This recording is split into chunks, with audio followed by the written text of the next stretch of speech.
What was the Rebbe's view regarding secular studies? Did it not entail some form of elementary basics for students over 9 or 11?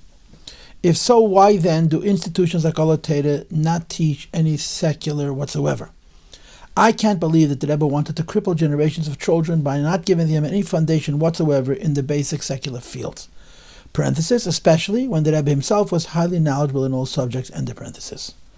Not everyone is cut out to be a shliach or a teacher, parenthesis, and as they have no other option, they would obviously be very poor at their perpetuating the cycle over again, and this time with poor, worse teachers at the helm, end of parenthesis. You might argue that people can make an income, but I'm not talking about moving boxes from shelf to shelf, but having a proper professional career. You may also counter that one can be an interpreter, but they are few and far between. One can start studying for a low degree when they get married, but it is so much more difficult when needing to start with the ABCs, as the basics are just not there. And lastly, as successful as the shluchim are at their jobs, it is in spite of the ignorance, parenthesis, as it is made up with enthusiasm and warmth, end of parenthesis, and definitely not because of it. There are many, many disenfranchised young men who have to resort to taking on menial jobs because of their non-existent secular education. Many have large families and insufficient income. Moreover, they are held ransom by the very institutions, parenthesis, that encourage the very ignorant in secular matters, consequently leading to poverty, etc., end of parenthesis, by needing to pay thousands of dollars in tuition when those very institutions do not give them the basics to make that sort of income. Parenthesis, they're actually discouraged to do so and are frowned upon if they were to seek any form of education that is not al taras HaKodesh, end of parenthesis. Ironically, it is those that have chosen a different path or come from different paths that can afford this education and get preference to where they can send their children. The irony is not lost on anybody involved. Please give us truthful answers, truthful status on the Rebbe's real opinion on this matter, parenthesis, and how he dealt with all the issues mentioned above, end of parenthesis. As it's something that is very close to heart, and of course, needless to say, it is very painful to many. Thank you for your honesty. This is a long question with many, many, many points. I am going to try my best to address each point. I'm not going to answer each point. I'm going to try and address each point. But there are two things that need to be said up front that are both very, very important. The first, and probably the single most important thing that I could say, is this. Every parent has responsibility for his or her children. Period. When I was growing up, there was a group of boys who learned to know the Torah, and there was a group of boys who learned to know Torah and at a certain point went to Lubavitch. And at least my understanding was, although I may have had a childish idea, because this were the parents who were concerned about limudei chol, and when the children reached the age of 9 or 11, which was the ages that the Rebbe gave, 9 or 11, not to start limudei chol before, they moved their children from Torah to Lubavitch, and they learned limudei chol. They got high school diplomas in many cases. This was a choice that parents made. And this is a choice that every parent has to make. I feel not so much from the tone of this letter, but from many people, that they feel like they're hostages. No one is being held hostage. No one is being held hostage in Lubavitch. You don't have to send the children to Lubavitcher schools. You don't have to be a Lubavitcher. If a person is a Lubavitcher, it's because they value the Rebbe and the Rebbe's values. They've bought in. They've signed. They've agreed to the principles.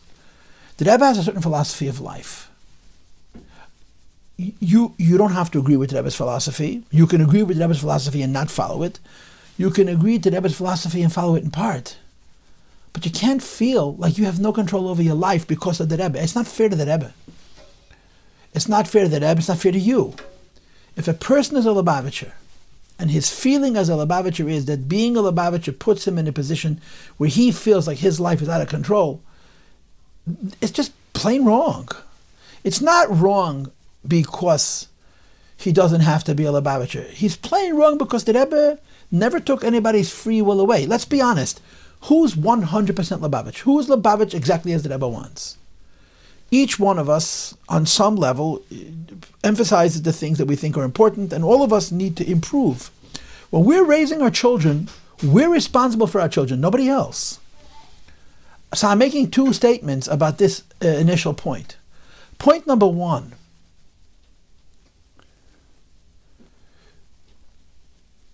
If you are worried about your children's parnasa enough, that in your mind, limud echol, from whatever age, is so critical that they need to get it, do it for them. However you do it for them, inside the school, outside the school, don't blame the school. The schools are doing what the schools are doing. Whether the schools are right or wrong is a different point. You're a parent. You have children. Take care of them. Raise them. Just like you teach your children how to brush their teeth and throw out the garbage, you can teach them how to be human beings. It's part of your job. If this is what you feel like you should do it. Now, am I agreeing or disagreeing? It doesn't matter what I think. The only thing that I'm saying, and this I'm going to tell you exactly how I think, is the feeling that parents have, that they have no control of the upbringing of their children, is a huge mistake.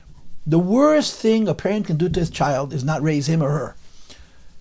If you feel that the right way to raise your children is with a limited amount of limud echol, or whatever you feel, do it. And it's not about limud echol, it's about parenting. It's about you are responsible for your children. And you have to make decisions for your children. Now, you're a Lubavitcher. But you're a Lubavitcher with a brain. And you have to use your own judgment. There's more than one school in Lubavitch. There's more than one option in Lubavitch. You have choices. And I'm not just saying this because I'm trying to deflect the question. I'm saying this because I'm trying to put a perspective on this question. If you send your child to a school with no limud echol, that's your choice. It's not your prison. It isn't. It's your choice. You have choices. You have many choices. You have other schools, and you also have the option of giving them after school limud echol. You also have the option, I know this is a terrible thing to say, but it's true. You can send them outside Lubavitch. Now, I'm not telling you what I think about these things, but I am telling you that I think this, that if you're a parent and you don't have responsibility for your children in your own judgment, that's a bigger crime than anything else. You have to raise your kids as you think you should. Now, you're a Lubavitcher, and you have a Rebbe, and you're asking me what the Rebbe holds and what the Rebbe thinks, and I'm going to get to that. But first of all, if you choose to be a Lubavitcher when it comes to chinuch and raise the kids the Rebbe wants, that's not the school's fault, that's not the Rebbe's fault, it's your choice. And you make this choice because of its value, not because you feel like you're stuck. You make your choice because you agree with it, because it sounds right and correct to you. And again, I'm not saying this to push the blame back. I'm saying this because worse than giving a child limud echol or not giving a child limud echol is not giving the child anything. And as a parent, you give your child your values, your philosophy of life, whatever it is. And hopefully that philosophy is consistent with the Rebbe's philosophy, hopefully more rather than less. But this is how you have to parent. You have to parent from strength. This is what I believe. When you go out on dates and you meet a boy or a girl and you talk about the children you're going to raise and how you're going to raise them. This is one of the discussions that comes up. And it's a deliberate choice. And it's not a deliberate choice to not have a choice. It's a deliberate choice to choose this for the value that this has. So I feel this way very, very strongly.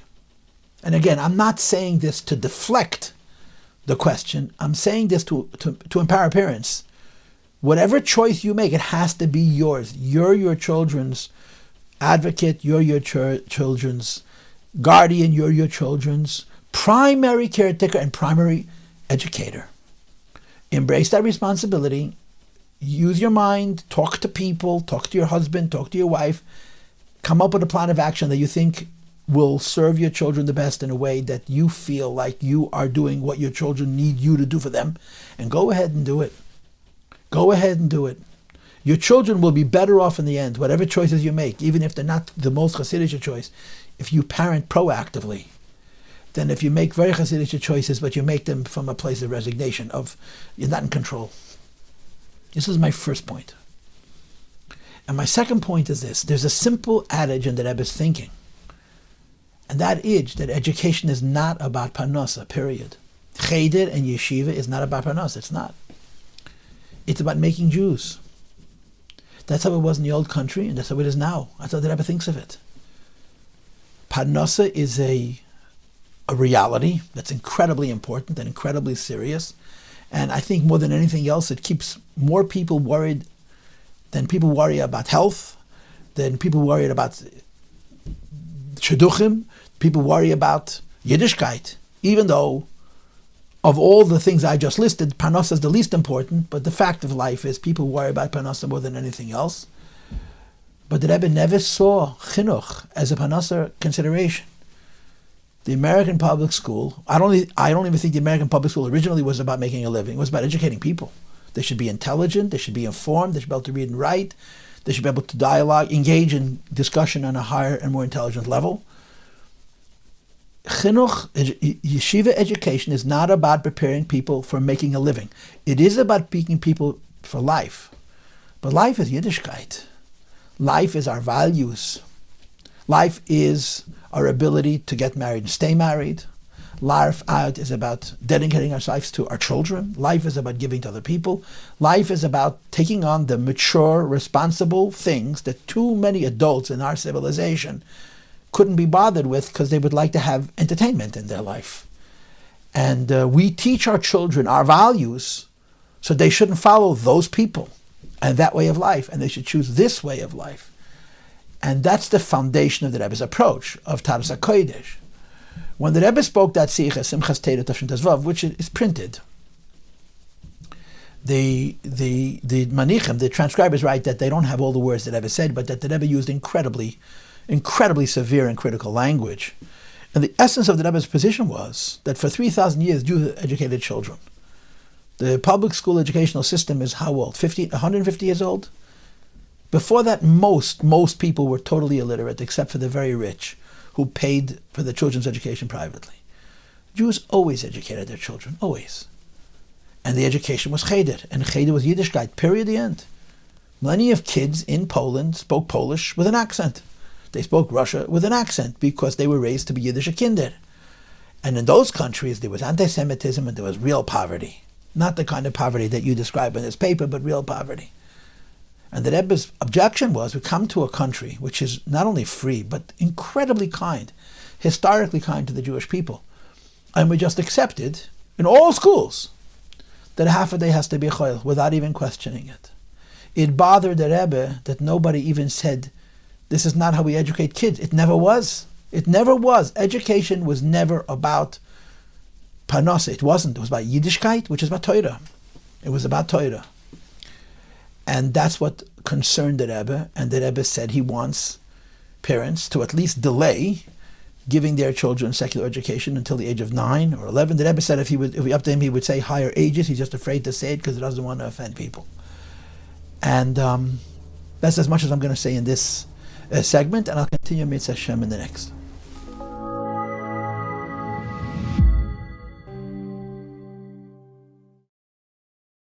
This is my second segment on the question of the Rebbe and Limudei Chol. What is the Rebbe's view regarding secular studies? The answer to that question, without going any further, is that it's a tool. It's never a self-identity. A Jew's identity is Torah. When a person studies secular knowledge, and he enjoys it more than he enjoys Gemara and Chassidus and Halacha and Tanakh, and he intellectually defines himself by it to the Rebbe, that's a Chilul Hashem. Now that may be a little bit of a strong expression, but it's not a very strong, not too strong an expression. Because the Rebbe is a Chassidic Rebbe who teaches Chassidic values, and the Chassidic values are Torah Tmima. The Chassidic values are not Torah Im Derech Eretz, and they're certainly not Torah Umada. We don't have a philosophy of what's called open-mindedness, where a part of being an intellectual is learning anything but Torah.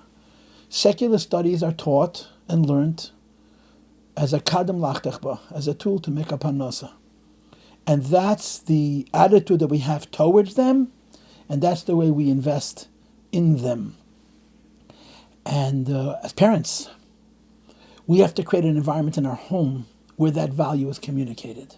In other words, if we personally value chokhmas chitzonius, secular studies, intellectually, in the kind of way that we communicate to our children that this is a priority, they're going to value it as well. And it's not a Hasidic value. It's not a Hasidic value. It's a secular value. It's a worldly value. And in the modern Orthodox philosophy holds that it's a priority. They hold that it's a part of being a Yid. But this is Hasidus. And Hasidus disagrees with that categorically. Secular studies are a means to an end. They're never a self-definition. I met a man many years ago who was a doctor in an emergency room, which makes him a very good doctor, because he's on his feet and he has to constantly think creatively, as emergency room doctors need to be. And he said to me, I practice medicine, but I'm not a doctor. So I said to him, what do you mean you didn't go to medical school? He said, no, I went to medical school and I graduated, but I don't consider it an honorable profession. Learning Daf Yomi, I consider honorable. Practicing medicine is what I do. Now, having said that, I want to qualify that a little bit. We're parents and we have children. It's our duty as parents and as Hasidim to create a direction for our children to go in and to show them by example mostly, but also by what we tell them, what philosophy of life you want them to pursue, which is a Hasidic philosophy of life. If our children show an interest in Chochmas Chitzenius, of course, depends on the field. Some fields of Chochmas Chitzenius are not allowed to be studied because they're kfira, particularly when it deals with Avodah Zarah directly. Like comparative religion is probably the worst thing a boy or girl should study, specifically when they're studying what they call Bible criticism, with actually criticizing Torah. It's the worst. If you have a child that's interested in mathematics or physics and chemistry by themselves, or history, you have to be very careful about shutting them down. Meaning, as much as I'm saying that the Rebbe's attitude towards secular studies is that we don't define ourselves by it. We define ourselves only by Torah, only by Chassidus. The Jewish people are defined by the Torah. It says in Gemara and it's brought in Halachim that if a person has completed the whole Torah and he says, now that I've studied the whole Torah, I want to go study other Chochmas, the Torah says you're not allowed to do it. This is brought in Alter Rebbe Shulchan Aruch and Hilchas Talmud Torah. A Jew's whole identity is Torah. That's the philosophy of Chassidus. That is the philosophy of Chassidus. The philosophy of Torah is the philosophy of Chassidus, and the philosophy of the Rebbe. But if a child shows an acute interest, you have to be careful about saying no. In other words, you must appreciate the idea that Chochmas Chitzenius, by and large, although not entirely, is Klippas Noiga. It's not a sin. And if children show an interest, it's not necessarily correct to absolutely shut them down and stop them and not allow them. Of all the things a child can get into, which is, quote, wrong, is the least of the wrongs. But we as parents who are communicating to our children the Rebbe's values is that Chochmas Chitzenius is Klippa. And you study it because you need it when you need it. And as it says in Tanya chapter 8, that Chochmas Chitzenius Metama HaMoyach, it contaminates the mind, which in a way is worse than what's Metames HaLev, that contaminates the heart. As we see, in fact, sometimes a child gets involved in Chochmas Chitzenius, and he gets so enthralled with it that it takes over his gishmak, takes over his joy in Torah, and that would be a calamity. That would be a terrible thing. But if the child shows an interest in those studies, I think you have to be very careful about stopping them, because it's not an Aveda, and sometimes stopping them will turn out to be a huge Aveda. But as parents, the values we communicate to our children, the Rebbe's values, is that Chochmas Chitzenius, secular studies, is never an end in itself, it's a means to an end. The only thing we study that's an end in itself is Torah.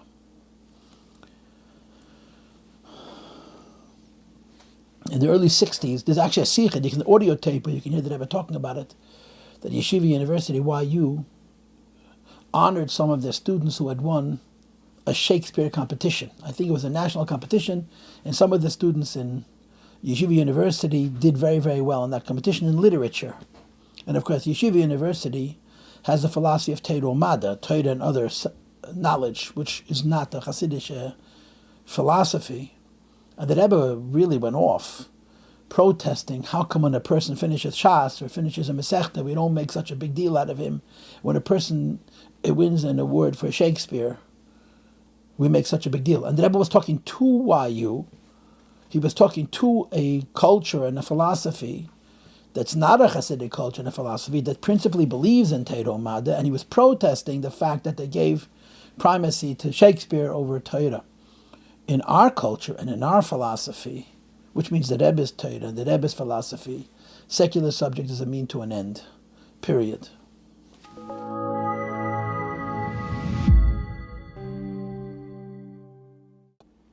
This is my third segment on the question of secular subjects and children, and I'm just going to read the part that I'm planning to address. Did it not entail some form of elementary basics for students over the ages of 9 and 11? That means learning secular subjects. And if so, why then do institutions like Alot not teach any secular whatsoever? The answer to this question is this. The Rebbe asked that people delay introducing their children to Chochmas Chitzenius till the age of 9 or the age of 11, and that after that, it's better than if they do it sooner, meaning that their formative years, the most important years, the most impressionable years of a child's life, should be dedicated entirely to Kodesh, and we should delay Choel till the ages of 9 or 11. And as I mentioned in my first segment, there were many parents who put their children in a school where they taught only Kodesh till that age, and after that age, they moved them to another Lubavitcher school where they taught secular subjects. So that's the Rebbe's request. Now, Alot is a separate issue. Alot is a school that the Rebbe wanted, and he wanted it to be entirely Al Taras HaKodesh. In other words, there are two separate questions. One question is, what was the Rebbe's view? If you're a Lubavitcher Chassid and a follower of the Lubavitcher Rebbe, and you're concerned with your children's parnasa, and you feel that them to make a living, they have to learn Limudei Chol as children, they can't make it up as adults, they have to learn at the age of 9 or 11, the Rebbe is asking to delay. Alot is a separate issue. Alot is a school that's entirely Al Taras HaKodesh because the Rebbe wanted a school entirely Al Taras HaKodesh. And the Rebbe's investment in Alot, for those who are familiar, and a lot of this is well known, was extraordinary. For many years, I've actually paid the deficit of Alot out of the budget of Merkez. Just paid whatever Rabbi Bechol was missing, the Rebbe paid. And then the Rebbe made the partnership between Rabbi Bechol, Olav Shalom, and Rabbi David Deitch, Olav Shalom Zachreinam Levracha, to sustain Alot. And of course, there's some very interesting stories. That one of them is that when Rabbi Bechol made a high school, made a masifta, the Rashag got upset. And he came to Rabbi Bechol and he said the Rebbe wanted a school for children Al Taras HaKodesh, but they're past the age of 9, they're past the age of 11. You don't need to have a masifta, let the boys come in Lubavitch, because Lubavitcher school was the older school.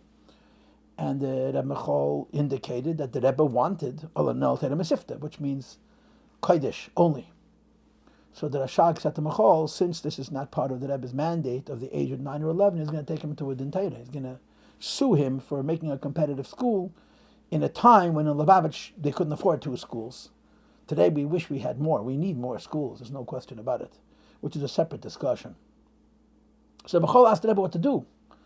And the Rebbe told Mechol, tell the Rashag that he should sue the Balabas of Alot. He should sue the owner of Alot, which meant he should sue the Rebbe himself, because the Rebbe saw himself as the Balabais of Alot. The Rebbe wanted a Moisid Al Taras HaKodesh. And even people in Alot would say to the Rebbe, why do you need competition? Lubavitcher Yeshiva existed from the 40s. And the Rebbe said, was artist ich will have my Moisid. I want to have an institution that's mine. And the Rebbe wanted a Moisid which is Taras HaKodesh. It's interesting and ironic.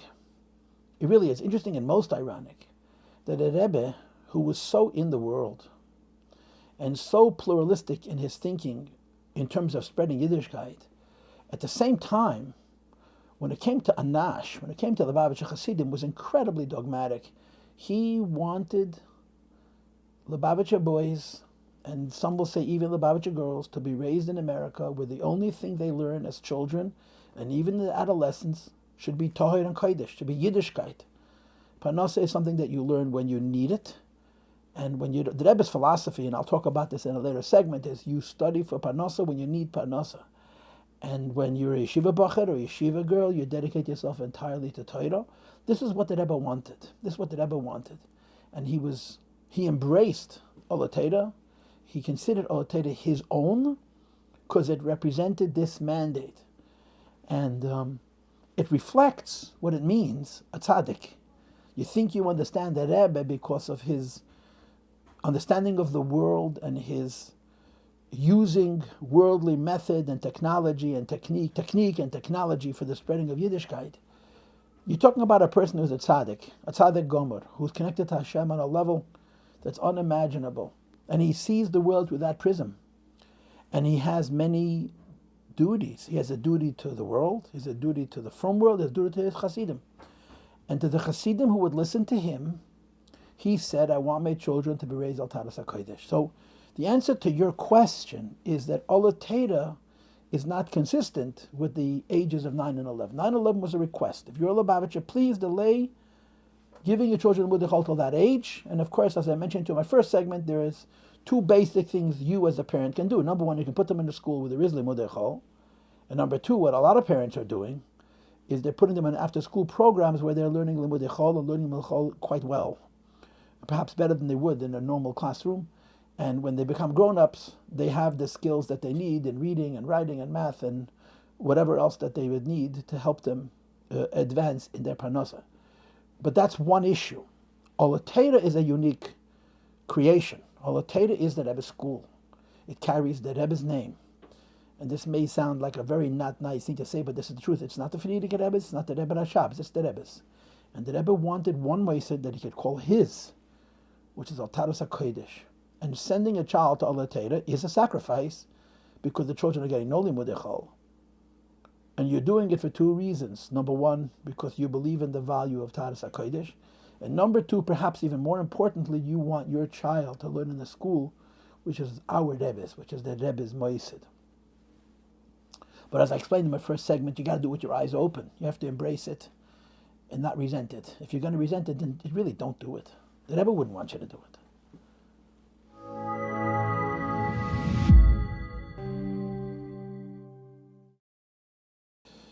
This is my 4th segment on the question of the Limudei Chol, and again, I'm only reading the part of the question that I'm going to address. I can't believe that the Rebbe wanted to cripple generations of children by not giving them any foundation whatsoever in the basic secular field, especially when the Rebbe himself was highly knowledgeable in all subjects. I'm going to address this backward. Let's talk about the Rebbe. And now we're in an area, first of which is emotional. Whoever's writing this has certain feelings, and I also have certain feelings. And second of all, I'm not getting into the prove it game. I'm just telling you how I see it.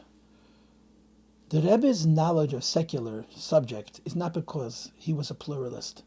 It's not because he was a cosmopolitan person. Not because he was open-minded. It's because he needed it to do his job. The Rebbe is a servant of God, period, the end, full stop. We forget how holy the Rebbe is. We forget how little we have in common with the Rebbe's personal life and personal avodas Hashem. I tell my students all the time, the Rebbe made being a Rebbe look so easy. He made being a Rebbe look so easy. It almost seemed like anybody could do it. It's an impossible task, the task that the Rebbe had. His responsibilities and his giving, his generosity, and the number of questions he had to answer, the number of people he was involved with, and the number of life and death situations that he dealt with on a daily basis. It's unbelievable. And the strength for that all came from one thing, his connection to God. The Rebbe is a servant of God. And everything he does is in lieu of that service. Whatever the Rebbe learned in Chochmas Chitzenius was helping him serve the Eibishter. Like the Rebbe brings in the letter that he wrote to Alter Hilvitz, which is printed in the Igris. If you want to have the line and page number, I can send it to you, but it's also printed in the Sofas of the Kutas Sichas Chelik Yud, where he talks about the Hetedim for learning Chochmas Chitzenius. There's a Hetedim for learning secular subjects. I think it actually translated into English in the book Mind Over Matter. And the Rebbe brings 5 or 6 justifications for studying Limudei Chol, beginning with Parnasa, and continuing with not having bad thoughts in a bathroom, and continuing with knowing you should be able to make a sukkah and kiddush achodesh and so on. And the Rebbe lists 5 hetedim to study Limudei Chol, and then he brings the 6th. And the 6th is what's written in the end of Tanya chapter 8. That explains why the Rambam and the Ramban, Maimonides and Nachmanides engaged in these subjects. And what the Rebbe is writing to Alter Hilvitz, who was an incredibly great Gaon, but he was also very well educated and secular, is that for Gedolim like the Rambam and the Ramban, their learning of secular subjects was for the sake of elevating the secular subjects themselves, meaning they don't need a heter. They're not learning it because they're going to use it as a tool.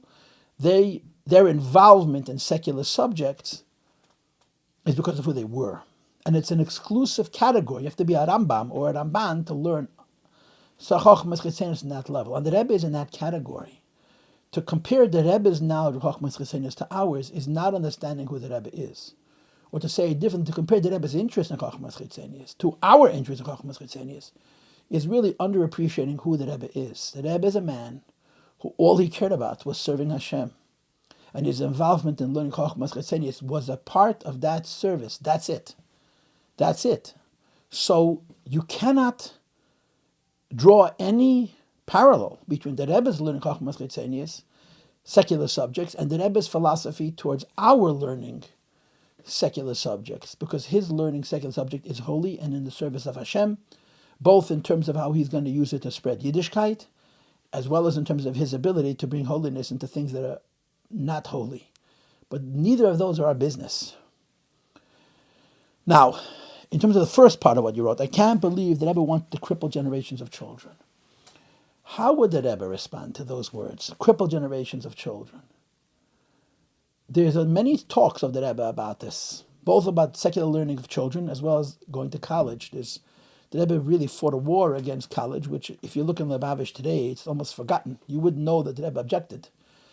And a lot of people either say the Rebbe didn't mean us, or they don't understand the Rebbe's objection, or the Rebbe wasn't so opposed. The Rebbe was vehemently opposed. If you would ask the question, Rebbe, why are you crippling me? And the Rebbe would answer you, I think teaching your children Chochmas Chitzenis is crippling them. You want to have a healthy child, give him Yiddishkeit. We have a blind spot, and I understand the blind spot, but it is a blind spot. The blind spot is that Parnasa consumes us more than anything else. I mentioned it in my first segment. We, as young people, young adults, worry about Parnasa. As parents, worry about Parnasa. But health, you can't buy with all the money in the world. Shalom Bayis, you can't buy with all the money in the world. Nachas, you can't buy with all the money in the world.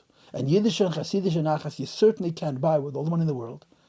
But for some reason, most people, the young adults themselves and their parents, assume that those things are going to work out. The only thing that we think is not going to work out is Parnasa.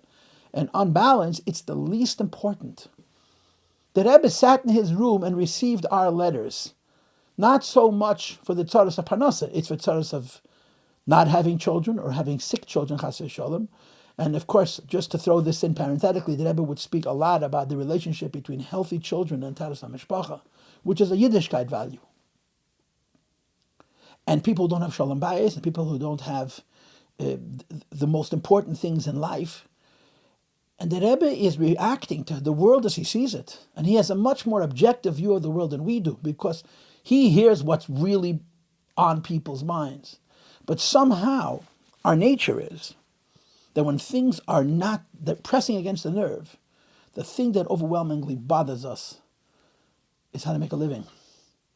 And we worry about this so much that we define ourselves and we define our children's education by Parnasa, and we call that making them healthy. We call that making them know how to live. And we call lacking those skills cripple. The Rebbe would simply categorically oppose the argument. He would say, you want healthy children? Teach them Torah, teach them Yiddishkeit, teach them Chassidus. But teach them. Don't let them go through school casually where they learn little and everything just runs off them like water runs off a water bird. Give them an appreciation for Yiddishkeit, for Torah, for Chassidus. Make sure that they learn in school and that they're inspired in school. That's how you create healthy children. That's how you create children who are not crippled. I think that's how the Rebbe would answer this question. The Rebbe would say, he wouldn't answer, I'm crippling your children because of this reason. He would say that this cripples children. If you want healthy children, you'll teach them to be Jewish.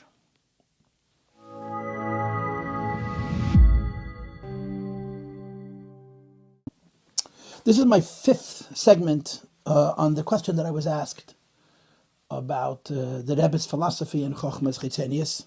And as I said, I'm not going to read all of it. I'm just going to read the part that I'm going to talk to. Not everyone is cut out to be a shliach or a teacher. And as they have no other option, they would obviously be very poor at their jobs, perpetuating the cycle all over again, and this time with poor, worse teachers at the helm. A person should not go into chinuch because he doesn't have a way of making a living. That's not fair to the children, and it's not fair to him. People go into chinuch because it's a sacred calling. They go into chinuch for the same reason they go on shlichus. It's a sacred calling.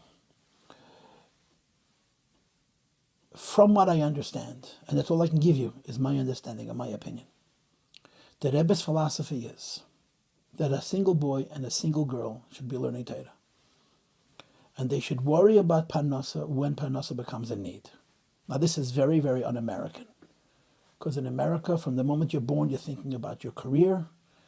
And everything you do from your childhood through your adolescence to young adulthood is going in the direction of that career and that profession and that specialty. The Rebbe's philosophy is that if and when a person needs to make a living, he'll figure out how. The practical reality of it is this. Young couples get married, boys and girls get married, and they have financial burden. But the financial burdens are relatively small. I believe the Rebbe would say to the average boy and girl, there are exceptions, but the average boy and girl, when you need a parnasa, get one. You want to become a professional, you need an education, do that after you're married. Most professions don't take that many years. They take 2 years or 3 years or 4 years or even 5 or 6 years. And you're learning your skill while under the burden of parnasa. It's never been easier. In America today, because of student loans and the fact that it's really relatively easy to get into school,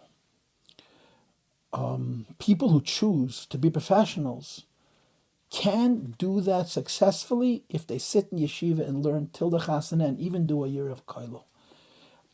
I think that's the Rebbe's approach. The idea of a cycle of poverty because kids get married and they're stuck is just plain not true. Our kids get married, and many of them go and look for careers. A lot of them go into business. Some of them become professionals. I think it's becoming clearer and clearer as every year passes that a college education and making a lot of money are not corollaries. People make much money, much more money in all kinds of different ways. I appreciate that there's a select group of people who are very ambitious and very gifted, and then there are people who are less ambitious and less gifted, and they need more education. But it's not impossible for a boy or a girl to get married and to think about parnasa after their marriage, so that they're growing up, their education is a religious education and a Jewish education, which is based on faith and Hasidus. There is no reason for a boy or girl to get married and to be stuck in a cycle and he becomes a teacher because he can't find another way to make a living. It's just not true. And if a person gets married and he's stuck, that stuckness is not due to the fact that they don't have options. It's because they're afraid. And that fear of going out into the world and taking risks and making decisions and figuring out how to borrow and live for the first few years until your parnasa is established has nothing to do with not getting secular education. It's a psychological thing. It's not a business thing. And you're not going to fix that with all the secular education in the world. There are people in this world who study for years and years and years and years, and they don't know how to make a living. A boy, I believe that the Rebbe would say to a boy who doesn't want to go on shlichus or can't go on shlichus, get married. When you need parnasa, you'll go and figure out what you're going to do, and it'll be hard for a few years. But as I say to my students all the time, if you want to do what the Rebbe wants, that's what you'll do. You can do whatever you want. You don't have to listen to the Rebbe. Unfortunately, too many of our boys and girls are not. But if you want to do what the Rebbe wants, wait till you get married. After your wedding, you'll go and do these things. The Eibishter will help you. You'll learn whatever skill, and you'll do it successfully. I know people who are doctors who did that, which is extraordinarily difficult because medical school is so many years. They asked the Rebbe, and they waited. They got the Rebbe's permission, whether it was reluctant or whatever the system of the communication between them and the Rebbe was. They They learned in yeshiva. Some of them even went to kollel, and then they figured out how to make ends meet, and they put themselves through medical school, and they became doctors. And they listened to the Rebbe. And it's a good idea. It's a good idea to listen to the Rebbe.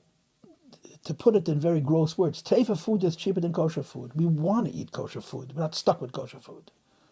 Not putting on tefillin is cheaper than putting on tefillin. We want to put on tefillin. And the same is true in the Hasidic value system. Nobody should become a teacher because they can't make a living. You become a teacher because it's a holy calling. I'm a teacher. I've been a teacher for 33 years. It's not worth it. It's one of the hardest and most thankless professions in Lubavitch and perhaps in the world. It's incredibly difficult to do. To be a teacher and you don't believe in it, you're not going to succeed. It's not sustainable. And most people who are in chinuch, certainly today, are in chinuch out of strength, not out of weakness. I'll read the next paragraph because I don't know if there's anything more for me to say on it. You might argue that people can make an income, but I'm not talking about moving boxes from shelf to shelf, but having a proper professional career. You may also counter that one can be an interpreter, but they're few and far between. One can start studying for a law degree after marriage, but it is so much more difficult when needing to start with the ABCs as the basics are just not there. I said what I had to say on this subject, but in terms of the basics and ABCs not being there, I just want to remind you, as parents, after 9, after 11, you can give your child ABCs. It doesn't have to be in yeshiva. You can get them a tutor. There's a lot of programs after school where your child can learn how to read and write. I'm not saying your children should not know how to read and write English, but it's not what chinuch is. It's something that you need to know, but it's not chinuch. Chinuch is Yiddishkeit. But I want to say something most important, which is unfortunately very necessary to say specifically in Lubavitch. The number one reason, on a practical level, that boys and girls go to school is to learn Torah. It's not to be inspired.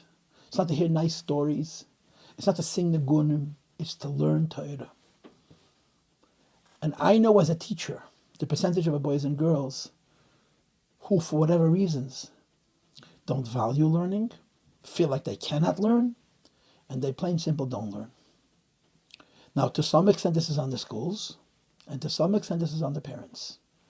And I'm not sure who carries more of the burden, but there's plenty to share.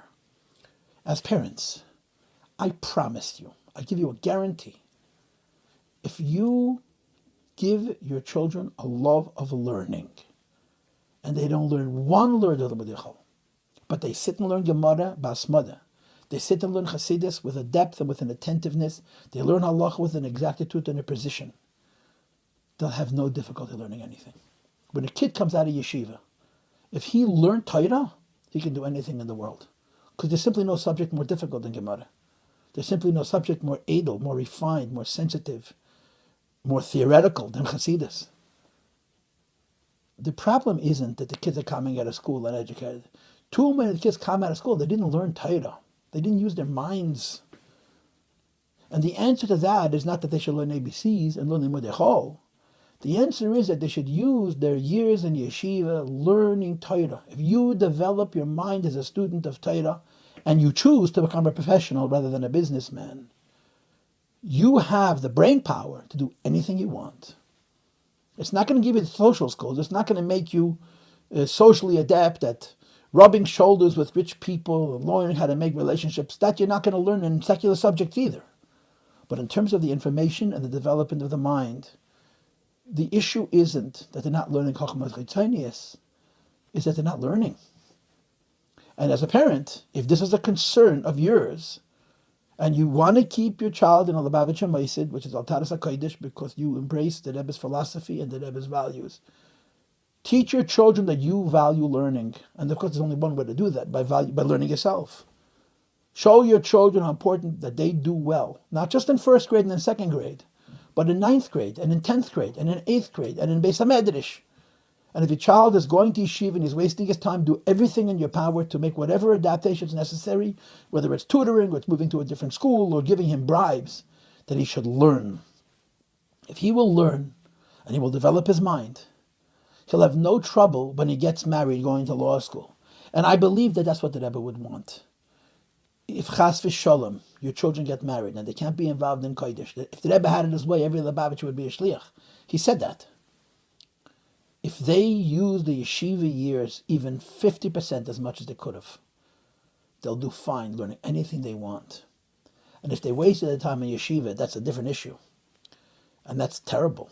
It's not allowed to be.